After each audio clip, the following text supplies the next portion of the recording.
Hi all, welcome to my blogs. So pregnancy ಅನ್ನೋದು ಎಲ್ಲರ ಲೈಫಲ್ಲೂ ಒಂದು ಬ್ಯೂಟಿಫುಲ್ ಆ್ಯಂಡ್ ಮೆಮೊರಬಲ್ ಆದಂಥ ಜರ್ನಿ. ನನ್ನ ಈ ಪ್ರೆಗ್ನೆನ್ಸಿ ಪೀರಿಯಡಲ್ಲಿ ನನಗೂ ಕೂಡ ಆ ಒಂದು ಮೆಮೊರಬಲ್ ಮೂಮೆಂಟ್ ತುಂಬ ಪ್ರೀಷಿಯಸ್ ಅನಿಸ್ತು. ಆ್ಯಂಡ್ ಈ ಜರ್ನಿಯಲ್ಲಿ ಎಲ್ಲರಿಗೂ ಕುತೂಹಲ ಇರುತ್ತೆ, ನನ್ನ ಹೊಟ್ಟೆಲಿರೋದು ಗಂಡು ಮಗುನ ಹೆಣ್ಮಗುನ. ಸೊ ನನಗೂ ಕೂಡ ಆ ಒಂದು ಕುತೂಹಲ ಇತ್ತು. ಸೊ ನಾನು ಕೂಡ ವಿಡಿಯೋಸ್ ನೋಡ್ತಾ ಇದ್ದೆ, ಗಂಡು ಮಗುವಿನ ಲಕ್ಷಣ ಹೆಣ್ಣು ಮಗುವಿನ ಲಕ್ಷಣ ಏನಿರುತ್ತೆ. ಸೊ ಎಲ್ರಿಗೂ ಒಂದು ಕ್ಯೂರಿಯಾಸಿಟಿ ಇರುತ್ತಲ್ವ, ಸೊ ಗಂಡ ಹೆಣ್ಣ ನನ್ನ ಹೊಟ್ಟೆಯಲ್ಲಿರೋದು ಅಂತ. ನನಗೆ ಆಲ್ಮೋಸ್ಟು ಒಂದು 4ರಿಂದ 5ನೇ ತಿಂಗಳಿಂದ ನನಗೆ ಸಿಂಪ್ಟಮ್ಸ್ ಗೊತ್ತಾಗ್ತಾ ಹೋಯಿತು, ನನ್ನ ಹೊಟ್ಟೆಲಿರೋದು ಗಂಡು ಮಗುನ ಹೆಣ್ಮಗುನ ಅಂತ. ಸೊ ಅಂತ ನನಗೆ ಏನೇನು ಸಿಂಪ್ಟಮ್ಸ್ ಗೊತ್ತಾಗ್ತಾ ಹೋಯಿತು ಅನ್ನೋದನ್ನು ಒಂದೊಂದಾಗಿ ನಾನು ನಿಮಗೆ ಹೇಳ್ತಾ ಹೋಗ್ತೀನಿ. ಸೊ ಫಸ್ಟ್ ಫ್ಯಾಕ್ಟರ್ ಬಂದು ಮಾರ್ನಿಂಗ್ ಸಿಕ್ನೆಸ್. ನನಗೆ ಯೂಶಲಿ ಮಾರ್ನಿಂಗ್ ಸಿಕ್ನೆಸ್ ಇರಲಿಲ್ಲ. ಯಾವಾಗಾದರೂ ಲೈಕ್ ನಾನ್ ವೆಜ್ ಏನಾದರೂ ಕುಕ್ ಮಾಡಬೇಕಾದ್ರೆ ನನಗೆ ಸ್ವಲ್ಪ ವಾಕರ್ಕೆ ಬರೋಂಗೆ ಆಗೋದು ಅಷ್ಟೇ.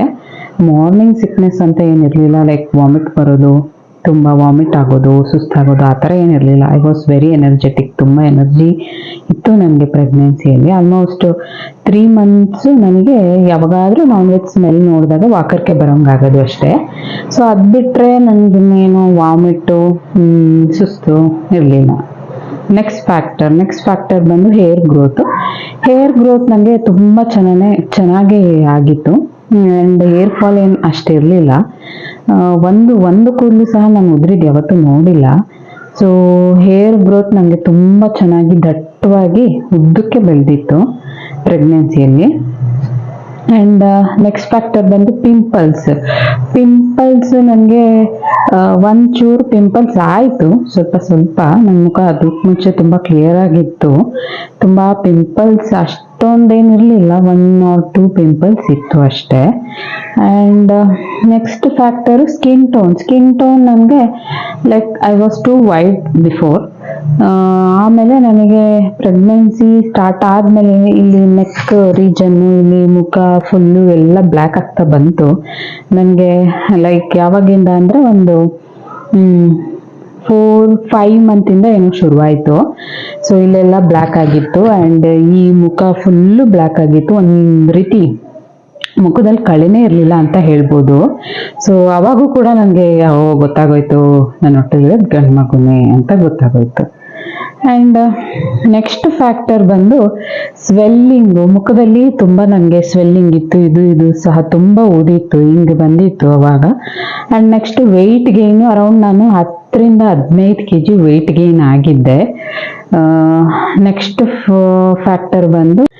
ಫ್ಯಾಕ್ಟರ್ ಬಂದು ಟೇಸ್ಟು. ನನಗೆ ಯಾವ ಥರ ಊಟ ಇಷ್ಟ ಆಗ್ತಾಯಿತ್ತು ಅಂದರೆ ಲೈಕ್ ಫಸ್ಟ್ 3 months ಬಂದು ನನಗೆ ಆಲ್ಮೋಸ್ಟು ಅಷ್ಟೊಂದು ಸ್ವೀಟು ಇಷ್ಟ ಆಗ್ತಾ ಇರಲಿಲ್ಲ, ಅಷ್ಟೊಂದು ನಾನ್ ವೆಜ್ಜು ಮುಟ್ಟಕ್ಕೆ ಹೋಗ್ತಾ ಇರಲಿಲ್ಲ. ಆಫ್ಟರ್ 3 months ಬಂದ್ಬಿಟ್ಟು ನನಗೆ ತುಂಬ ನಾನ್ ವೆಜ್ ಇಷ್ಟ ಆಗೋದು, ಎಸ್ಪೆಷಲಿ ಚಿಕನ್ ತುಂಬ ಯಾವಾಗಲೂ ತಿನ್ನಬೇಕು ಅಂತಲೇ ಅನಿಸೋದು. ಆ್ಯಂಡ್ ಸ್ವೀಟ್ ಏನು ಅಷ್ಟೊಂದು ಇಷ್ಟ ಆಗ್ತಿರಲಿಲ್ಲ, ಲೈಕ್ ಸಮ್ಟೈಮ್ಸ್ ಯಾವಾಗಾದರೂ ಒಂದೊಂದ್ಸಲ ಅನಿಸ್ತಿತ್ತು. ಬಟ್ ತುಂಬ ನಾನ್ ವೆಜ್ ತಿನ್ನಬೇಕು ಅಂತ ತುಂಬ ಇಷ್ಟ ಆಗ್ತಾಯಿತ್ತು ನನಗೆ ಯಾವಾಗಲೂ.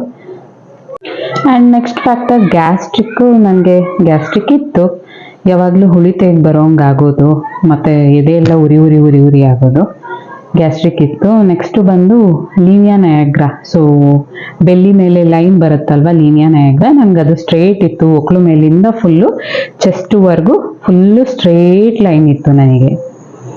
ಆಲ್ಮೋಸ್ಟು ಇದು ನನಗೆ ಕರೆಕ್ಟಾಗಿ ಗೊತ್ತಾಗಿದ್ದು ಅಂದರೆ ಒಂದು 6 to 7th ಮಂತಲ್ಲೇನೋ ನನಗೆ ಲೀನಿಯಾ ನಯಾಗ್ರಾ ಡಾರ್ಕ್ ಆಗಕ್ಕೆ ಶುರುವಾಯಿತು. ಆ್ಯಂಡ್ ಅರೌಂಡ್ 7 ಮಂತಲ್ಲಿ ಫುಲ್ಲು ಸ್ಟ್ರೇಟ್ ಲೈನ್, ಒಕ್ಳು ಮೇಲಿಂದ ಚೆಸ್ಟ್ವರೆಗೂ ಫುಲ್ಲು ಆಲ್ಮೋಸ್ಟ್ ಸ್ಟ್ರೇಟ್ ಲೈನ್ ಇತ್ತು. ಆ್ಯಂಡ್ ನೆಕ್ಸ್ಟ್ ಫ್ಯಾಕ್ಟರ್ ಬಂದು ಪ್ಲಾಸೆಂಟಾ ನನಗೆ ಪೋಸ್ಟೀರಿಯರ್ ಅಪ್ಪರ್ ಗ್ರೇಡ್ ಪ್ಲಾಸೆಂಟಾ ಇತ್ತು. ಆಲ್ಮೋಸ್ಟ್ ನನಗೆ ಮೂಮೆಂಟ್ಸ್ ಎಲ್ಲ ಅರ್ಲಿನೇ ಗೊತ್ತಾಗೋಯ್ತು. ನನಗೆ ಪಾಪು ಮೂಮೆಂಟ್ಸ್ ಎಲ್ಲ ಆಲ್ಮೋಸ್ಟು 4 months ಸ್ಟಾರ್ಟ್ ಆಗಿತ್ತು. ಆ್ಯಂಡ್ 4 months ತುಂಬ ಚೆನ್ನಾಗಿ ಗೊತ್ತಾಗ್ತಾ ಹೋಯಿತು ನನಗೆ ಪೋಸ್ಟೀರಿಯರ್ ಅಪ್ಪರ್ ಗ್ರೇಡ್ ಪ್ಲಾಸೆಂಟಾ ಇದ್ದಿದ್ದಕ್ಕೆ. ಆ್ಯಂಡ್ ನೆಕ್ಸ್ಟ್ ಫ್ಯಾಕ್ಟರ್ ಬಂದು ಪ್ಲಾಸೆಂಟಾ ಯಾವ ಸೈಡ್ ಇತ್ತು, ನನಗೆ ಪ್ಲಾಸೆಂಟಾ ರೈಟ್ ಸೈಡ್ ಇತ್ತು. ನಾನು ಅದನ್ನು ಡಾಕ್ಟ್ರನ್ನ ಕೇಳಿ ತಿಳ್ಕೊಂಡಿದ್ದೆ ಆ್ಯಕ್ಚುಲಿ. ಆ್ಯಂಡ್ ಮೂಮೆಂಟ್ಸು ಯಾವ ಕಡೆ ಆಗ್ತಿತ್ತು ಅಂತ ಹೇಳಿದ್ರೆ, ಲೈಕ್ ಆಲ್ಮೋಸ್ಟ್ ನನಗೆ 2 ಸೈಡ್ಸು ಮೂಮೆಂಟ್ ಆಗ್ತಾ ಇತ್ತು. ನನಗೆ ಆಲ್ಮೋಸ್ಟ್ ತುಂಬ ಜಾಸ್ತಿ ಆಗ್ತಾ ಇದ್ದಿದ್ದು ನನಗೆ ರೈಟ್ ಸೈಡ್ ಮೂಮೆಂಟ್ ಸಖತ್ ಆಗ್ತಿತ್ತು ನನಗೆ. And next factor belly button ಹೇಗಿತ್ತು ನನಗೆ ಅಂದರೆ ಫ್ಲ್ಯಾಟ್ ಆಗಿತ್ತು ಬೆಲ್ಲಿ ಬಟನ್ನು. ನೆಕ್ಸ್ಟ್ ಕಾಲು ಸ್ವೆಲ್ಲಿಂಗ್ ಇತ್ತ ಅಂದರೆ ನನಗೆ ಕಾಲೇನು ಸ್ವೆಲ್ಲಿಂಗ್ ಇರಲಿಲ್ಲ. ಆ್ಯಕ್ಚುಲಿ ಕಾಲು ಸ್ವೆಲ್ಲಿಂಗ್ ಯಾರಿಗೆ ಬರುತ್ತೆ ಅಂದರೆ BP ಇರುತ್ತಲ್ಲ ಅಂಥವ್ರಿಗೆ ಬರುತ್ತೆ. ನಂಗೆ BP ಫ್ಲಕ್ಚುಯೇಷನ್ ಆಗ್ತಿತ್ತು ಆಲ್ಮೋಸ್ಟ್. ಒಂದ್ಸಲ ಹೈ ಇರೋದು, ಲೈಕ್ ತುಂಬ ಹೈ ಏನಿಲ್ಲ, 130 ಮೇಲೆ 140 ಕೆಳಗಡೆ ಇತ್ತು. ಆ್ಯಂಡ್ ನಾರ್ಮಲ್ ಅಂದರೆ 129 125 ಹಿಂಗಿರ್ತಿತ್ತು. ಲೈಕ್ ನನಗೆ ಫ್ಲಕ್ಚುಯೇಷನ್ ಆಗ್ತಾನೆ ಇತ್ತು ಯಾವಾಗಲೂ BPಯಲ್ಲಿ. ಆಮೇಲೆ ಸ್ವೆಲ್ಲಿಂಗ್ ಏನು ಅಷ್ಟಿರಲಿಲ್ಲ, ನನಗೆ ಸ್ವೆಲ್ಲಿಂಗ್ ಇರಲಿಲ್ಲ ಅಂತ ಹೇಳ್ಬೋದು. ಕಾಲಲ್ಲಿ ಸ್ವೆಲ್ಲಿಂಗ್ ಇರಲಿಲ್ಲ. ಆಮೇಲೆ ಬೇಬಿ ಮೂಮೆಂಟ್ಸ್ ನನಗೆ ಯಾವಾಗ ಶುರುವಾಯಿತು ಅಂದರೆ 5th ಮಂತಿಂದ ನನಗೆ ಕರೆಕ್ಟಾಗಿ ಗೊತ್ತಾಗೋಕ್ಕೆ ಶುರುವಾಗಿದ್ದು. 5th ಮಂತಿಂದ ನನಗೆ ಆಲ್ಮೋಸ್ಟ್ ಫಸ್ಟ್ ವೀಕಿಂದ ಕರೆಕ್ಟಾಗಿ ನನಗೆ ಬೇಬಿ ಮೂಮೆಂಟ್ಸ್ ಗೊತ್ತಾಗ್ತಾ ಹೋಯಿತು. ಆ್ಯಂಡ್ ಇನ್ನೊಂದು ಫ್ಯಾಕ್ಟರ್ ನಾನು ಏನು ಹೇಳಬೇಕು ಅಂತ ಇದ್ದರೆ, ಬಿಹೇವಿಯರ್ ಚೇಂಜಸ್.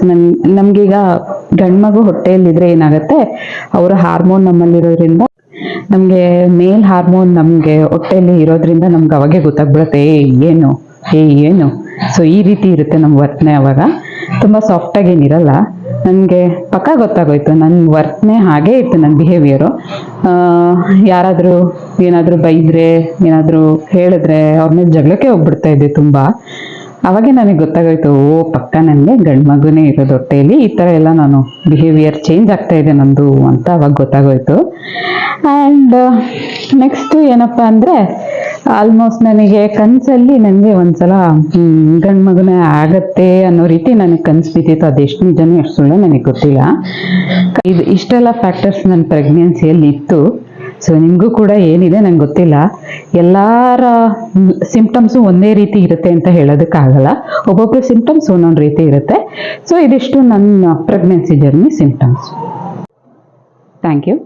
ಸೊ ಈ ಥರ ನಿಮಗೆ ಯೂಸ್ಫುಲ್ ಇನ್ಫಾರ್ಮೇಷನ್ ಯಾವುದಾದ್ರೂ ಬೇಕಂದರೆ ನನ್ನ ಯೂಟ್ಯೂಬ್ ಚಾನಲ್ಗೆ ಸಬ್ಸ್ಕ್ರೈಬ್ ಮಾಡಿ.